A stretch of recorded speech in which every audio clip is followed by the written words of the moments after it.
पाकिस्तान के साबिक वजीर खजाना मिफ्ता इस्माइल के मुताबिक पाकिस्तान की बहैसियत कौम तनज़्ज़ुली की सबसे बड़ी वजह यहाँ बुनियादी निज़ाम में कमजोरियाँ हैं। दी न्यूज़ में अपने कॉलम में उन्होंने लिखा कि कोई तो वजह है कि पाकिस्तान 90 की दिहाई के जनूबी एशिया के सबसे अमीर मुल्क से दुनिया के गरीब तरीन ममालिक में कैसे शामिल हुआ। मिफ्ता इस्माइल लिखते हैं कि सन 95 में पाकिस्तान UN के ह्यूमन डेवलपमेंट इंडेक्स में भारत से 6 और बांग्लादेश से 18 दर्जे ऊपर था।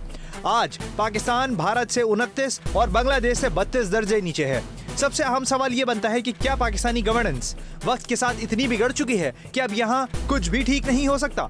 मिफ्ता इस्माइल के मुताबिक चारों सूबों की 4 अहम जिम्मेदारियां हैं: सेहत, तालीम, पुलिस और सिविल सर्विसेज। ये वो अहम शोबे हैं जहां शहरी हुकूमत से खिदमात की तवक्को रखते हैं और उनकी अदम मौजूदगी की वजह से हमारे सूबे इन चारों शोबों में नाकाम हो चुके हैं। मसाइल की फहरिस्त में मिफ्ता इस्माइल ने सबसे ऊपर सेहत को रखा है। नौमौलूद बच्चों की अमवात को लें तो पाकिस्तान दुनिया में दूसरे नंबर पर है। जनूबी सूडान के बाद इसमें एक बड़ी वजह ग़िज़ाई किल्लत है, जिससे ना बच्चों की भरपूर तरीके से नशोनुमा होती है, ना ही खवातीन की सेहत ठीक रहती है। दुनिया में ज़्यादतीज़ की सबसे ज़्यादा शरह यही है और खित्ते में लोगों की उम्रें सबसे कम यहाँ ही होती हैं। मिफ्ता इस्माइल ने तालीम की तरफ तवज्जो दिलाई कि पाकिस्तान में 10 साल के तकरीबन 80% बच्चे किसी भी ज़बान में 2 जुमले नहीं पढ़ पाते और 2.5 करोड़ से ज़्यादा बच्चे स्कूल से बाहर हैं। दुनिया में सबसे ज़्यादा स्कूल ना जाने वाले बच्चों की तादाद है। 30 लाख बच्चे मदारिस में पढ़ते हैं, जिससे उनकी जिंदगी महदूद हो जाती है। एक सर्वे के मुताबिक 5वीं जमात के 45% बच्चे दूसरी जमात के सवाल नहीं कर सकते, जो हमारे तालीमी निज़ाम पर सवालिया निशान है। मिफ्ता इस्माइल ने पुलिस के हवाले से लिखा कि ज्यादातर पाकिस्तानी पुलिस को रहमत से ज्यादा जहमत समझते हैं। सबसे आखिरी मसला उन्होंने शहरी खदमात को करार दिया। मुल्क के सबसे बड़े शहर कराची में इस दौर में भी पानी बेचा जा रहा है और अब भी शहर में पानी की लाइन मौजूद नहीं। हर साल एक बड़ा हिस्सा ऐसा होता है जब मुल्क का दूसरा बड़ा शहर लाहौर में सांस लेने के काबिल नहीं होता। एक औसत लाहौर का रिहायशी अपनी जिंदगी के 3.25 साल आलूदा हवा के बाइस खो देता है। गंदगी की सफाई भी बड़े शहरों में बिल्कुल नाकिस है और गरीब इलाकों में तो है ही नहीं। पाकिस्तान भर में खुले सीवरेज नाले आम हैं। पंजाब में मोटरवेज और कुछ अहम सड़कों को छोड़कर बाकी तमाम सड़कें खराब हैं। ये बिल्कुल वाज़ेह है कि हमारे सूबे तमाम अहम शोबों में अपने लोगों की खिदमात में नाकाम हो चुके हैं और फिर इन्हीं खिदमात के बदले पाकिस्तानी टैक्स दहंदगान सूबों को हर साल 12,000 अरब रुपए अदा करते हैं। इस तरह हर पाकिस्तानी चाहे अमीर हो या गरीब, नौजवान हो या बूढ़ा, सूबाई हुकूमत को सालाना 50,000 रुपए अदा करता है। इन खिदमात और दीगर मराद को माली आनत देने के लिए हमारे मुल्क में दुनिया के सबसे ज्यादा इनकम और सेल्स टैक्स की शरह है।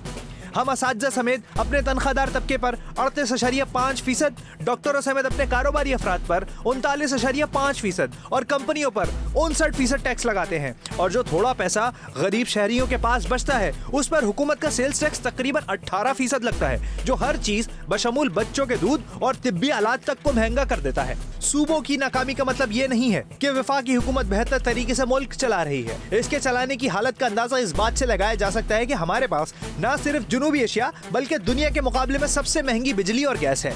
मिफ्ता इस्माइल लिखते हैं कि कराची, लाहौर और इस्लामाबाद में कुल मिलाकर इतनी एयरलाइंस नहीं आती जितनी सिर्फ ढाका में उतरती हैं। पाकिस्तान की कौमी एयरलाइन PIA ने सिर्फ साल 2022 में 88 अरब रुपए के नुकसानात उठाए, मगर 4.5 मिलियन मुसाफिरों को लेकर सफर किया। इसका मतलब है कि टैक्स दहंदगान ने PIA को हर मुसाफिर के सफर के लिए 19,500 रुपए अदा किए। इसके बाद से PIA के नुकसानात में मजीद इजाफा हुआ है। पाकिस्तान रेलवे ने इस साल 3 करोड़ से भी कम मुसाफिरों को लेकर सफर किया, लेकिन इसे 109 अरब रुपए की सब्सिडी दी जाएगी, यानी हर मुसाफिर की सवारी के लिए 3700 रुपए की इंतहाई ज्यादा सब्सिडी।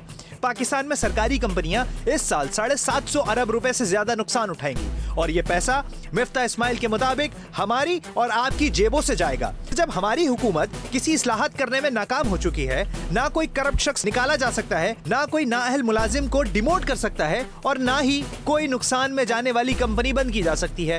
क़याम पाकिस्तान के बाद से हमने मार्शल लॉ, टूटी फूटी जमहूरियत और हाइब्रिड हुक्मरानी देखी है। हमने हुकूमतों को एक ही सफ़े पर, हमने अदलिया को आइन से तजावुज़ और फिर काबू में आते हुए देखा है। हमने शफाफ के अलावा धांधली वाले इंतखाबात भी देखे हैं। हमने विफाकी और सूबाई सतह पर तमाम बड़ी सियासी जमातों को हुकूमत करते हुए देखा है, लेकिन नहीं देखा तो अपनी जिंदगियों में कोई बदलाव। मिफ्ता इस्माइल ने लिखा कि बदलते वक्त के साथ साथ पाकिस्तानियों ने सिर्फ अपनी हुकूमत को बड़ा और मजीद मकरूस होते देखा, हुक्काम को अवाम से मजीद दूर होते देखा और ज्यादा वक्त के साथ अमीर और नाहल होते देखा। सवाल ये है कि वफाकी या सूबाई हुकूमतें शहरियों को कौन सी सर्विस फराहम कर रही हैं।